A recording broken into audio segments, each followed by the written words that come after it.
బెల్లంకొండలో bumper offer 3,75,00,000 G+2 4 BHK villa కొనండి. నెలకు 1,00,000 rent guarantee. Terms and conditions apply. నమస్తే. నమస్కారం విజయ్ గారు. అభిషేక్ శర్మ అందరూ ఇప్పుడు అభిషేక్ శర్మ గురించి మాట్లాడుతున్నాడు. అసలు టీంలో ఉంటాడా ఉండడా? So T20 world cup start అయ్యక ముందు వరకు కూడా అద్భుతమైన ఫామ్లో ఉన్నాడు. ఒంటి చేత్తో మ్యాచ్ని గెలిపించాడు. బట్ వరల్డ్ కప్లో రాగానే వరుసగా డకౌట్స్, ఒక్క జింబాబ్వే మ్యాచ్ తప్ప మిగిలిన అన్ని మ్యాచ్ల్లో కూడా తెలిపాడు. సచిన్ టెండూల్కర్ సొంత రికార్డులు ఎన్నో ఉన్నాయి. అటువంటి ఆయన వరల్డ్ కప్లో ఆయన ఏ ప్రతిభ చూపించకపోయినా మన వాళ్ళంతా తీసుకొచ్చారుగా. ఆ విధంగా ఇతన్ని కూడా ఇప్పుడు పికప్ అవుతాడు. కొనసాగిస్తారా? టీంలో ఉంటాడా? కొనసాగిస్తారు. అదే అంటున్నారు, వ్యూహాలు మారుస్తారు అన్ఎక్స్పెక్టెడ్గా. ఎందువలనంటే అంటే నేను అడిగేది జ్యోతిష శాస్త్ర ప్రకారం అభిషేక్ శర్మ టీంలో ఉంటాడా ఉండడా? ఉంటాడు. ఉంటే ఆడతాడా?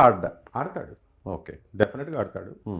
అంతేకాకుండా మన జట్టు అప్పుడు సొంత గడ్డ మీద ఎప్పుడూ మనం ఎవరికి ఛాన్స్ ఇవ్వలేదు. తర్వాత ఏ ఫార్మాట్లో అయినా సరే వరల్డ్ కప్ గెలిచిన చరిత్ర మంది. అదే లెగసీని కొనసాగిస్తూ మనం వస్తాం. అండ్ డెఫినెట్గా టోర్నీలో జట్టు ప్రదర్శన అనేటటువంటి సాధికారకంగా ఉండాలి. అది లేదు మనకి, అది ఒక బలహీనత మనకి.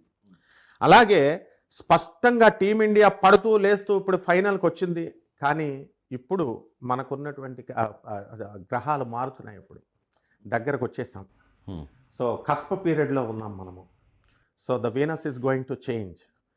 ఆన్ 14th వచ్చేసరికి రవి is going to change from Aquarius to Pisces, కుంభరాశి నుంచి మీన రాశి. ఆ విధంగా ఈ అభిజిత్ లగ్నాలలో ఈ మ్యాచ్ను పెట్టడం, ఈ అనూహ్యమైనటువంటి విధానంలో మనం కప్ కొట్టుకొచ్చేసేయడం, అందులో డౌటే లేదు. అండ్ ఇంగ్లాండ్నే తీసేసాం. అసలు క్రికెట్ పుట్టిందే వాళ్ళు. న్యూజిలాండ్ డేంజరస్ ప్లేయర్స్ అయినా లాస్ట్ టైం కూడా మనము అనుకున్నాం మనం గెలిచిపోతుందేమో అని. So we should never underestimate the Indian team. And they are very energetic. ఆస్ట్రాలజికల్గా కూడా ఫిజికల్గా కూడా మనకి 100% ఎక్కువ ఛాన్సెస్ ఉన్నాయి.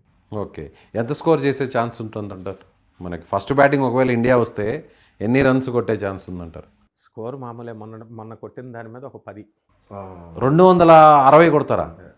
More than nearly to 300. 300. చాలా మంది వీడియో చూస్తుంటారు సత్యనారాయణ మూర్తి గారు, కింద కామెంట్స్ కూడా వస్తుంటాయి. సో 300 రన్స్ కొట్టడం అంటే అంత ఆషామాషి కాదు, అందులో కూడా వరల్డ్ కప్ ఫైనల్లో. Yes, that is the spirit of an Indian. Indians are lions. We are now the third super stars economic రంగంలో.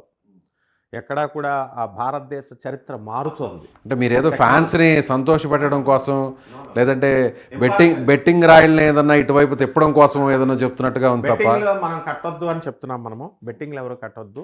ఈ టీమ్ స్పిరిట్ ఉండాలి, గేమ్ స్పిరిట్ ఉండాలి. మన వీనస్ మీనరాశిలోకి వెళుతున్నాడు. కుజుడు ఒక్కడే కొంచెం వీక్గా ఉన్నాడు. కుజుడు మనకి మకర రాశిలో ఉండంటే ఇంకా వండర్ఫుల్గా స్కోర్ చేద్దురు. బట్ శత్రుక్షేత్రంలోకి వచ్చాడు కాబట్టి అవతల వాళ్ళు మనల్ని కట్టడి చేస్తారు, అందులో కట్టడి చేయకుండా ఉండదు. అయినప్పటికీ కూడా మనకి స్పిన్నర్స్ వరుణ్ చక్రవర్తి, అక్షర్ పటేల్ వీళ్ళంతా తేలిపోయారు. So they will learn a lesson. And డెఫినెట్గా మనకి ఈ యొక్క ధారాళంగా పరుగులు ఇచ్చేశారు బుమ్రా తప్ప. ఈ ఫెయిల్యూర్స్ అన్నీ పరిగణలోకి తీసుకుంటారు. అండ్ డెఫినెట్గా ఇప్పుడున్నటువంటి ఆదివారం రవి చాలా బలంగా ఉన్నాడు మనకి. And never in the east we will fail అనమాట. సో స్కోర్లో అటు ఇటు ఉన్న ఇండియన్ టీమ్ స్పిరిట్, బెట్టింగ్స్ ఆడకూడదు, don't waste the money. And తప్పకుండా మన ఇండియన్ స్పిరిట్ గెలుస్తుంది. గురుగారు, థ్యాంక్ యూ. నమస్కారం.